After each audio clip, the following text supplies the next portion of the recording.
With over 130,000 followers, Mahek Bukhari was a rising TikToker who was well known for her fine taste in fashion. But when her mother confronted her about a passionate affair gone wrong, she aggressively came to her support by going after her blackmailing ex-lover. What followed was an 8-man operation focused on ambushing a young man who was more than half her mother's age. And whatever she expected the outcome to be, things would spin out of control and become far worse than anyone could have imagined. So, who was Mahek Bukhari? Why had Ansreen confided in her? What caused such a fierce response? And how would all of this end?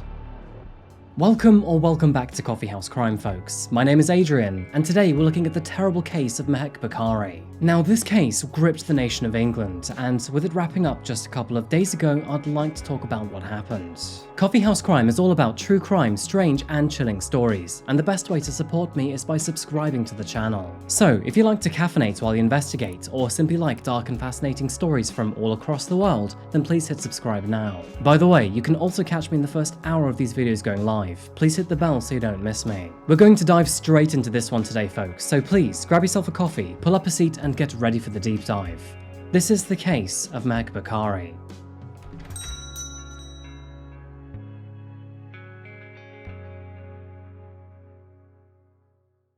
Welcome to the city of Leicester, folks. Having previously lived here for 2 years myself, I can tell you a thing or two about this city. I would probably describe Leicester as a place with both everything and nothing nearby. It's got Nottingham to the north, Birmingham to the west, and London to the south. Strategically speaking, it is in the middle of everything. But saying that, it does come at the cost of almost nothing around it for miles upon miles. Leicester, though, is full of charm and reminds me of happy days. And with such a diverse culture, there are endless opportunities when it comes to food and even activities. The city does have a few dark memories, though. In 2018, Leicester Football Club's owner, Vichai Srivardhana Prabha, suddenly died when his helicopter crashed just behind the stadium's car park, killing all 5 on board.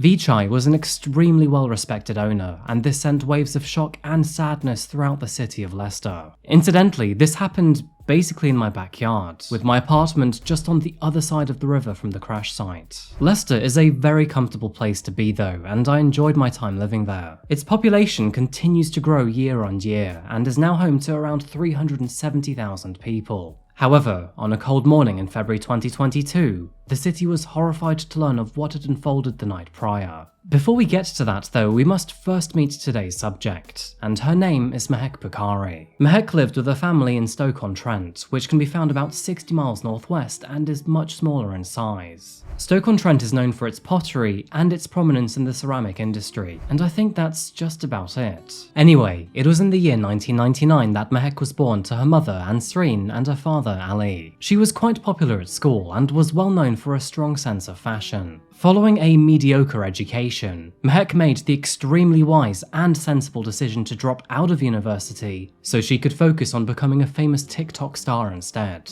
Making a decision like this requires a triple-digit IQ, and it's obvious that Mahek was very talented in planning her future. And so, after some very careful thought, she launched her own identity online under the name Maybe Vlogs. To be fair to her though, she would actually go on to achieve a small amount of success on both Instagram and TikTok. Now, I've never really been a fan of TikTok myself, but Mahek's videos did seem to engage many people around the world. She would go on to build a following of 120,000 followers on TikTok, 38,000 followers on Instagram, and 4,000 subscribers on YouTube. Oh my days, is that Maybe Vlogs? Is that Maybe Vlogs?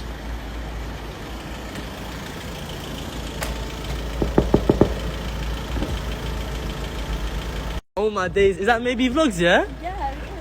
I'm a massive fan, honestly. Oh my god, no way! That means a lot, thank you. But your car's looking sweet with them underglows still. By the year of 2021, Mahek was making small sums of money through sponsorships on TikTok, and her virtual empire was slowly beginning to turn profitable. She would post pictures of her outfit on Instagram, create long-form vlog videos on YouTube, and do whatever people do on TikTok. I'm back, guys. We are currently in the Blue Mosque. I'm here with my mum. Hi. Mum, how beautiful is the mosque? Beautiful, amazing. So nice. Like, words can't describe how beautiful it is. Although Mahek's solo videos on TikTok performed relatively well, things really began to take off when she introduced her mother Ansreen to the mix. And going from an average of 40,000 views to 300,000 views when she was present, it became clear that the mother-daughter combo was an excellent and unique selling point to her channel. And as a mother who enthusiastically supported her daughter, Ansreen started to find her own sense of online attention too. Ansreen's story is very different to her daughter's though. Born in Pakistan, Ansreen moved to the UK when she was just a young child. And although she had ambitions of becoming a flight attendant, her parents unfortunately had other plans. They prevented her from going to college, and instead she was arranged to marry Ali Raza. Moving forward, she became a housewife looking after her 2 children and husband. But this kind of lifestyle was not for Ansreen, and unknown to her entire family, she'd started an affair with a much younger man. Saqib Hussain was 21 years old, and he didn't mind to date older women. In fact, he really liked the company that Ansreen gave him. It was in the year of 2019 that Saqib and Ansreen began to speak to each other through a chance encounter through the app named Azar. Azar is a video app that connects you with millions of people both locally and all around the world. And there is no way to determine who you'll be connected to, there is no rhyme or reason. Following their random encounter, they exchanged numbers and soon began to talk every single day. And although the relationship first started as a friendship, things quickly became sexual. Sadly though, nobody knew at the time that their relationship would spark a series of events that would end in tragedy, killing not 1 but 2 people. Needless to say, Ansreen was flattered by the affection and interest given by Saqib, and with her relationship with her husband no longer ticking all of the boxes, she unfortunately began to look elsewhere. Saqib and Ansreen met multiple times in secret, this including covert encounters in hotels, shisha lounges, coffee shops and restaurants. Maybe it was the age difference, maybe a wake-up call, or maybe something else. We don't quite know why, but in 2021, their relationship began to fall apart. As a result, Ansreen decided to break off the relationship, of course leaving Saqib absolutely heartbroken. Struggling to deal with her rejection, he begged Ansreen to reconsider her decision, but she had already made her mind up. The affair was over. Unfortunately, Saqib was not prepared to let go. At the young age of 21, he still hadn't mastered the art of letting things be. And so, in an explosive response, he threatened to expose the relationship to Ansreen's husband, and even threatened to send her nude images to her family. By the end of 2021, Ansreen cracked and told her daughter, Mahek, everything. You see, the mother and daughter were always very close with one another, but now, with their ventures together on TikTok, their bond was even closer. Disappointingly, instead of going to the police over Saqib's threats and blackmail, Mahek decided to take matters into her own hand, and this included violence. Now, this is very important in the sequence of today's case, because if Mahek and Ansreen had gone to the authorities, then this story would have ended much differently. I've said it before and I'll say it again, but blackmail is illegal in most countries around the world, and they would have probably been able to prosecute Saqib if they wanted to do so. Instead, Mahek decided to take this story to a whole new level, using counter-threats and violence as the answer. And, tragically, she would overshoot.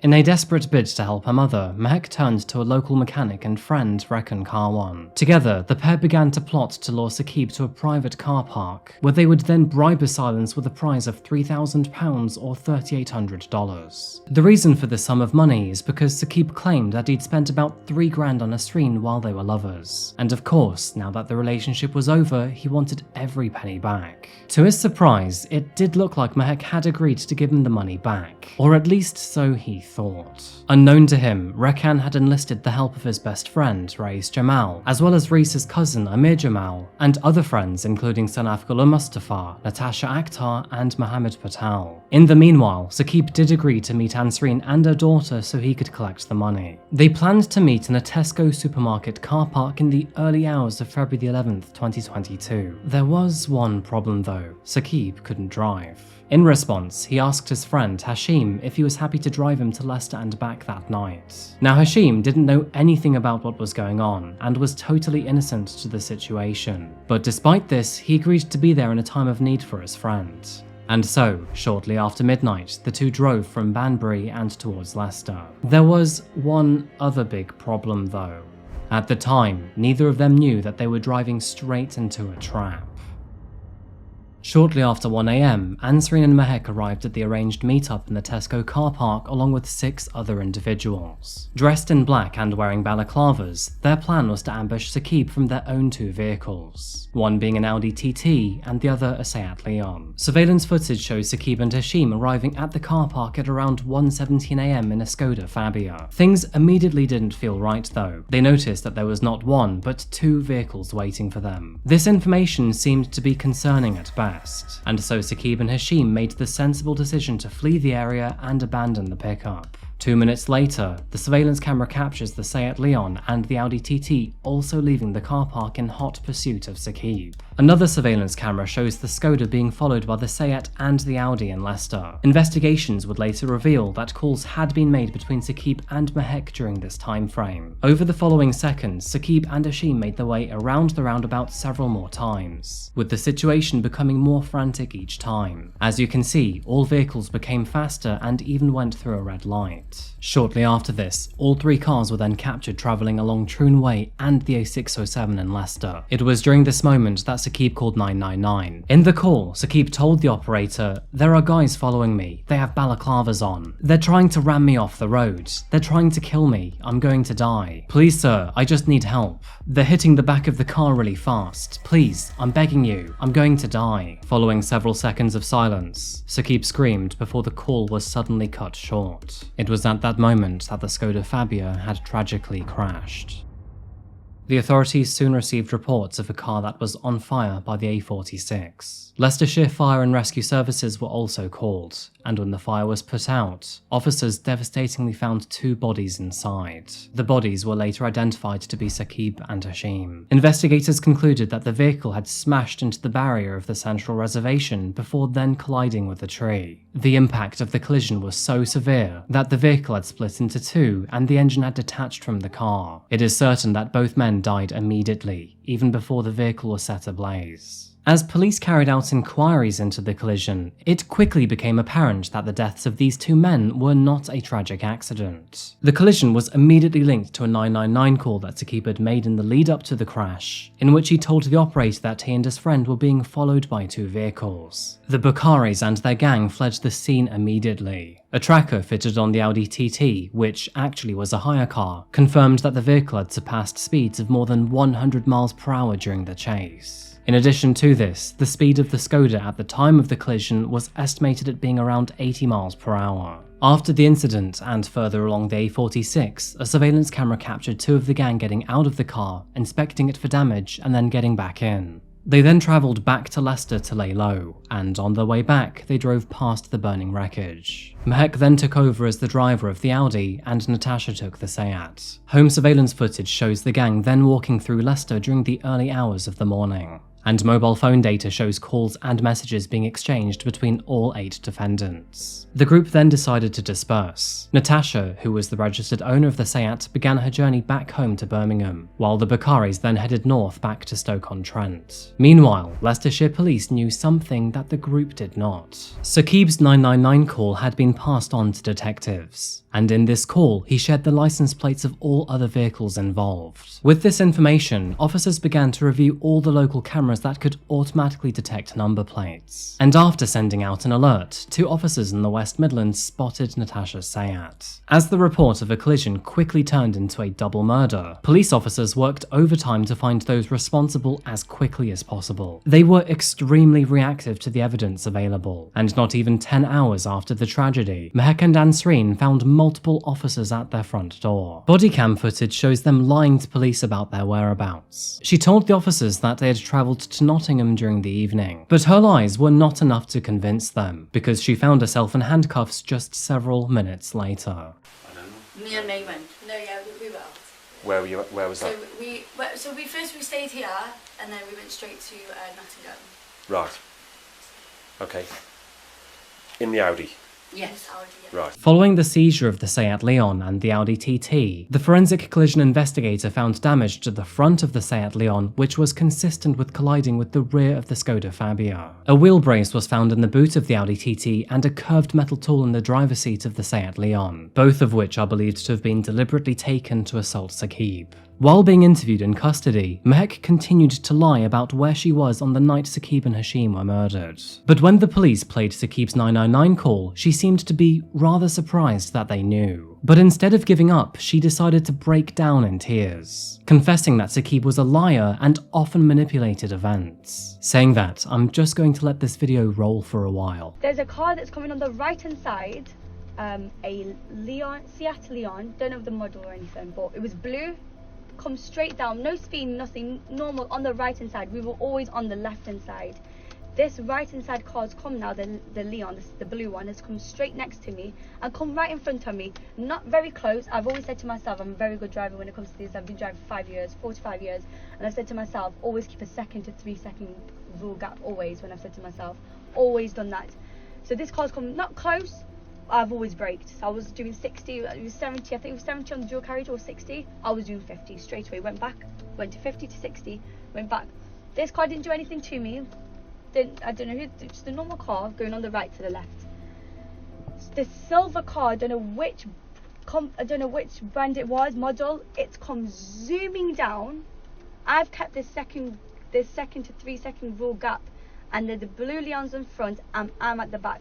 This silver car's come and cut into the middle, so we're basically all 3 cars very close. I braked and I said to my mum, what is this car trying to do? And my mum saying, May, just keep your distance, everything's going to be okay, it's okay. Just a reckless, people just reckless because they know it's all the way down. If there's any cameras, there's going to be cameras, they must know there's no cameras. So they've gone all the way down, they've cut into my car. I've kept my distance, I braked. I think got to at least 40 because there was no cars behind me. Going to 40, this car was not threatening me, but agitating the blue car. So I looked at my mum and I goes, Mum, what is going on? What is wrong with, are they, I don't know if they're drunk, what are they trying to do to this blue car in general? So my mum goes, May, like I said, leave it, you're not involved, you don't know what's going on, you just go straight on and leave it. I goes, okay, that's fine. Following this terrible whirlwind of a story, Ansreen, Mahek and Akhtar were kept in custody, with Rais, Jamal and Kawan being arrested 3 days later. Amir and Gula Mustafa were arrested 1 month later in March. As you can imagine, there was a lot of evidence for the prosecution to go through, which included more than 200 hours of surveillance footage, 40 locations, and more than 300 statements. The tragedy was big news here in the UK too, with the spotlight firmly on Mahek and her mother due to their involvement in the case and their TikTok tendencies. It would take almost 18 months for the prosecution to fully build their case, but finally, in April of 2023, their trial began, and this one would last for 15 long weeks. And with so much evidence stacked against them, there was almost nothing that the defense teams could do. Surveillance footage, phone calls and forensic evidence aside, messages recovered from Ansreen's and Mahek's mobile phones showed Mahek telling her mum, I'll get him jumped by guys and he won't know what day it is. On the afternoon of Friday the 4th of August 2023, and after 18 long months of waiting, the families of Saqib and Hashim were ready to find out the fate of their murderers. On the very same day, Mahek was seen by reporters outside of Leicester Crown Court laughing and waving at them from a balcony. But the confident smile on her face would soon be wiped away. The jury had deliberated for a mere 28 hours before reaching their verdict, and unfortunately for her, it was not a good outcome. The jury found Mahek and Ansreen guilty of 2 counts of murder. Rukun Kawan and Rais Jamal, who were the drivers of the 2 cars, were also found guilty of murder. Sanaf Gula Mustafa, Amir Jamal and Natasha Akhtar were found not guilty of murder, but instead were found guilty of manslaughter. Coming clean to the officers immediately after the tragedy and telling them the entire story, Mohammed Patel was found not guilty of murder and not guilty of manslaughter. Responding to the verdict, senior investigating officer in the case, Detective Inspector Mark Parrish, said,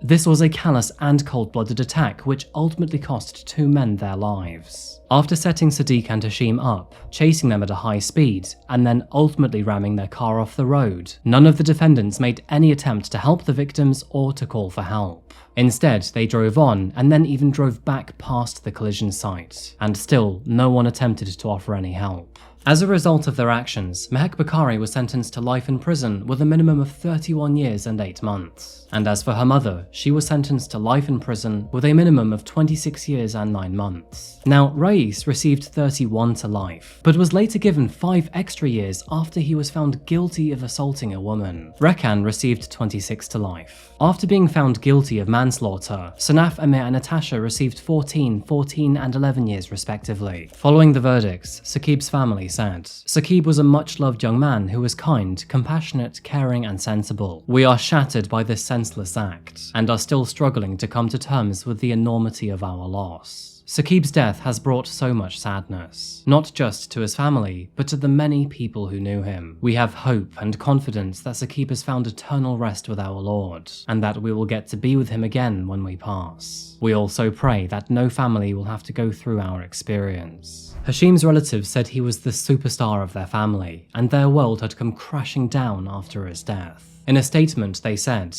"Everyone who knew Hashim loved him. His death is not just a massive loss to our family, but also to our whole community. Hashim was a cheeky young man who was always smiling. A handsome man who was beautiful both on the inside and out. He would do anything for anyone, was very caring and had a very kind heart. Hashim would always put others first and wouldn't hesitate to help others if they needed it. On that tragic day, he was simply helping his friend, and this resulted in his death. It has been extremely painful not only losing Hashim at such young age, but also in the circumstances in which we lost him. The more I think about this case, the more angry and frustrating I become.